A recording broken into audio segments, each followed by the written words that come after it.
Okay?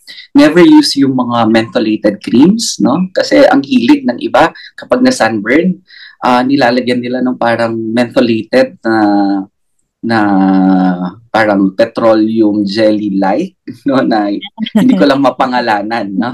So, yung iba nilalagyan ng toothpaste, yung skin, mga ganun. O yung iba nilalagyan nila ng mga aloe vera, mga ganun, and it will irritate the skin more. Okay? So, and keep the skin cool, no? So, kung minsan, pinapa-cold compress, pwede natin gawin yon, no? Hi there! I'm Dr. Christine Albaciat, and this is Chat with Peds, where I interview experts in the field so that in order to empower you, mom and dad, to raise happy and healthy kids. So, in today's episode, we will talk about sunburn. And my guest is a good friend and colleague, Dr. Gerald Serrano. He is a board-certified dermatologist and a fellow of PDS, or Philippine Dermatological Society. So let's welcome Dr. Je Serrano. Hi, Je! Hi, Dean. Good afternoon or good day sa lahat ng mga televiewers mo sa iyong vlog. Well, Je is a good friend, so I'll call him Je and he can simply call me Tin. So let's get started, Je. Yeah? Sure, Tin. All right. Yeah. So first, pero what if the damage has been done? Paano kung na-sunburn na nga? What to do? Anong pwede nilang gawin na first? Yeah. And when to go to you? When to see a dermatologist? Yes. Okay. So, first thing na kailangan gawin is to keep the skin moisturized, no? And gumamit tayo ng mga mild cleansers lang. Okay? Never use yung mga mentholated creams, no? Kasi ang hilig ng iba kapag na sunburn, nilalagyan nila ng parang mentholated na parang petroleum jelly-like, no, na hindi ko lang mapangalanan, no? So, yung iba nilalagyan ng toothpaste, yung skin, mga ganun. O yung iba nilalagyan nila ng mga aloe vera, mga ganun, and it will irritate the skin more. Okay? So, and keep the skin cool, no? So, kung minsan, pinapa-cold compress, pwede natin gawin yon, no? Para hindi masyadong masakit sa balat. Okay. So, kailan kayo magsisik ng consult? If it's becoming problematic already, lalo na kapag umabot na sa second degree burn, yung sunburn nyo, paano mo lalaman na nagsi-second degree burn na yan pag nagkakaroon na ng blisters?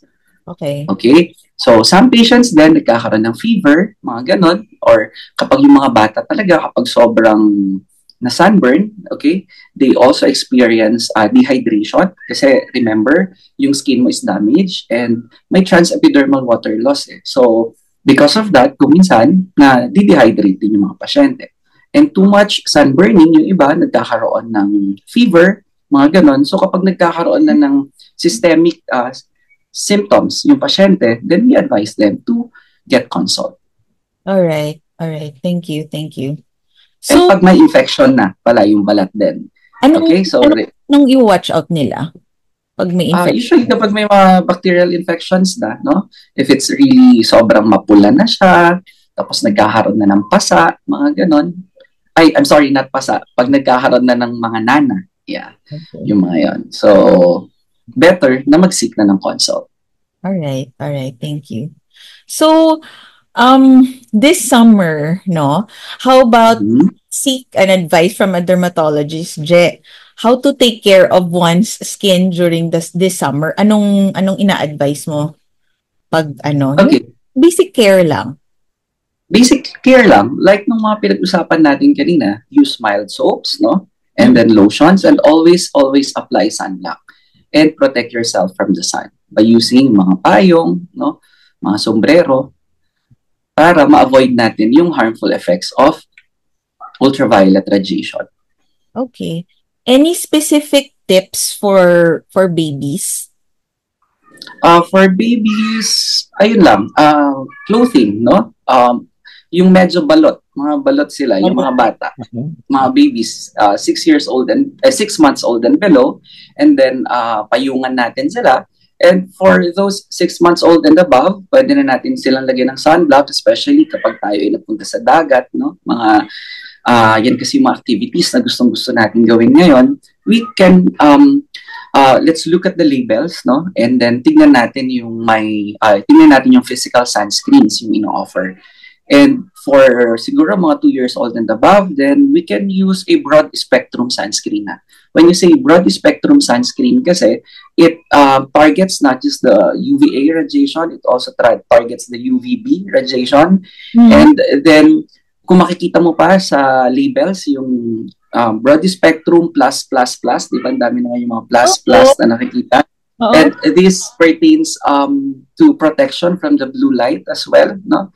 Kasi these blue lights from mga sa TV, sa laptops, no, sa computers natin, they can also cause radiation. Yeah. Okay.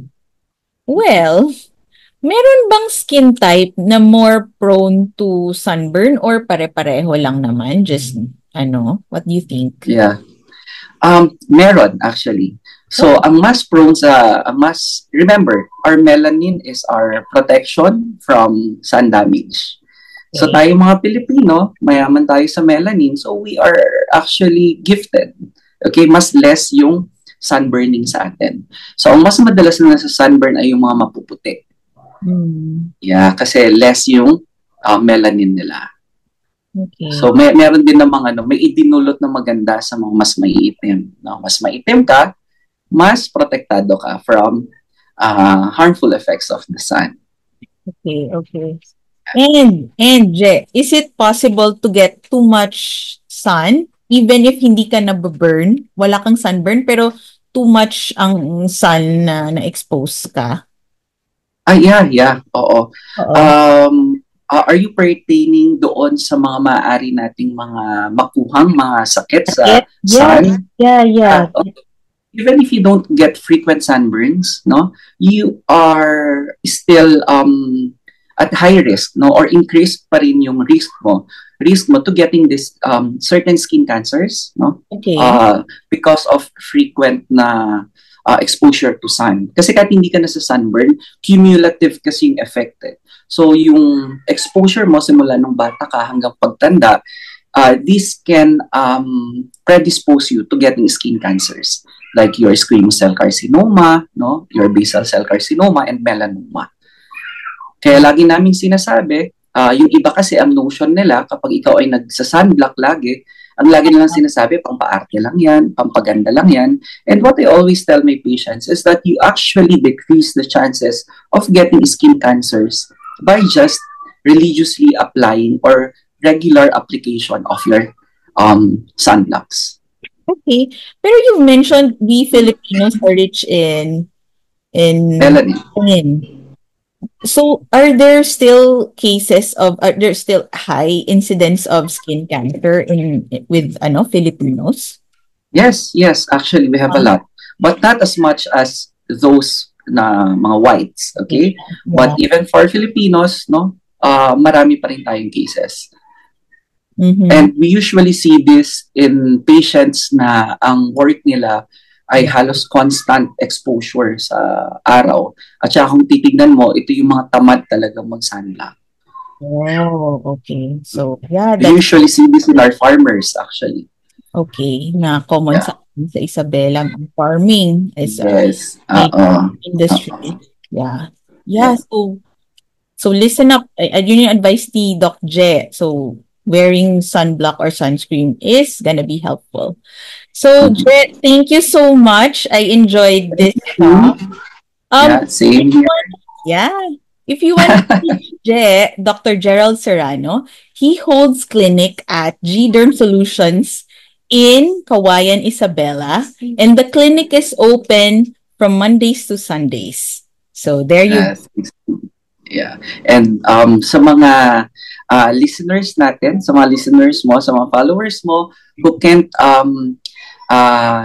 get to my clinic, yung mga malayo sa aking clinic, okay, they can always consult a board-certified dermatologist by the Philippine Dermatological Society.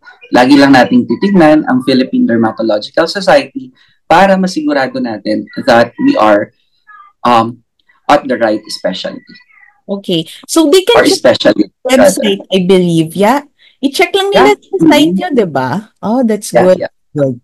Yeah, always check if it's PDS certified. Thank you, Jet. Thank Yes. you so much. Thanks, Dean. See you soon. Yeah, sige. Bye. Bye.